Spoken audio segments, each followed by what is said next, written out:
Hi, and welcome to Now Hear This, a look at podcasting trends in higher education.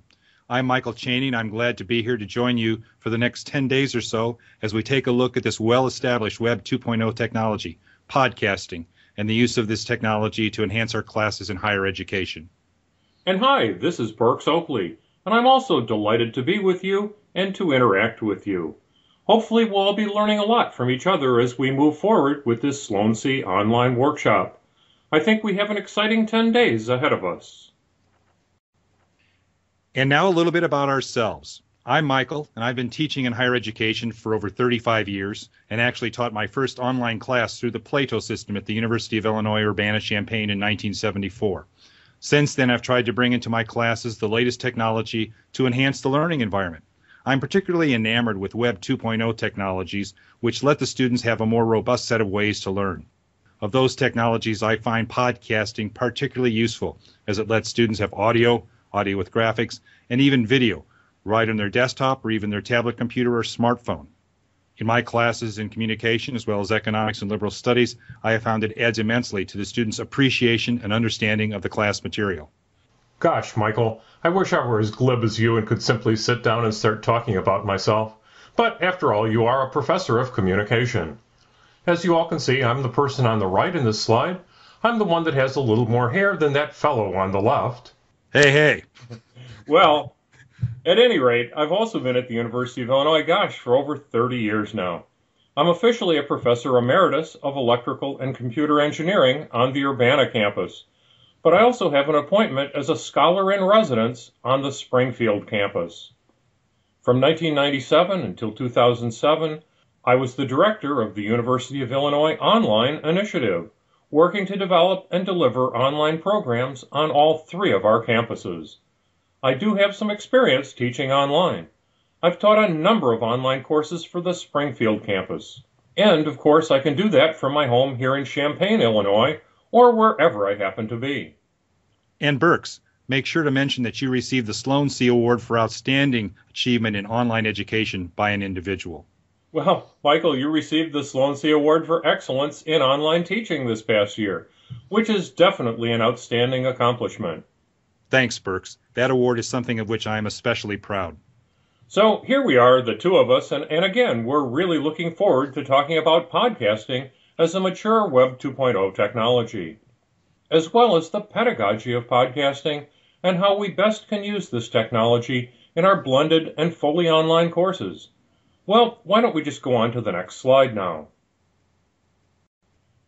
And as I said, Michael, here's a list of the topics that we'll be covering in this workshop. We'll first begin with an introduction to podcasting, some background material, some readings, and a streaming presentation where we'll go over the basics of podcasting, really what it's all about.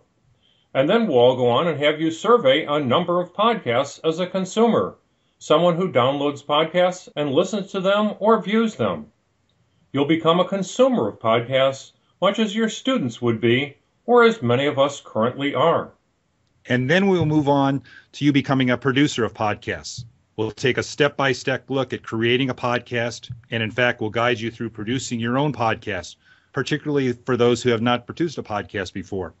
And we'll all share and critique some podcasts.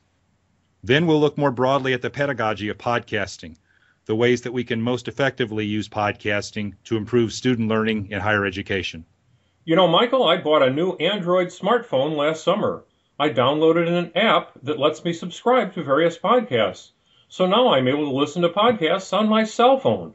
That really tells me what a mature technology podcasting has become. Right you are, Burks. I actually like to listen to podcasts on my iPad. Podcasting is just one more component of what we call mobile learning. Let's go on to the next slide now. As we move forward with this workshop, we're starting on Wednesday, May 16th. That's when we'll have the introductory materials available, and we'll start a separate forum in the Moodle discussion forums for each of the participants to introduce themselves to the others in the workshop. And we'll also create some additional forums for discussing both the technology and the pedagogy of podcasting. Then, a few days later, on Friday, May 18th, we'll open up another discussion about being a consumer of podcasts, where we actually will have you subscribe to some podcasts, download them, listen to them, critique them, and see how they're used in higher education.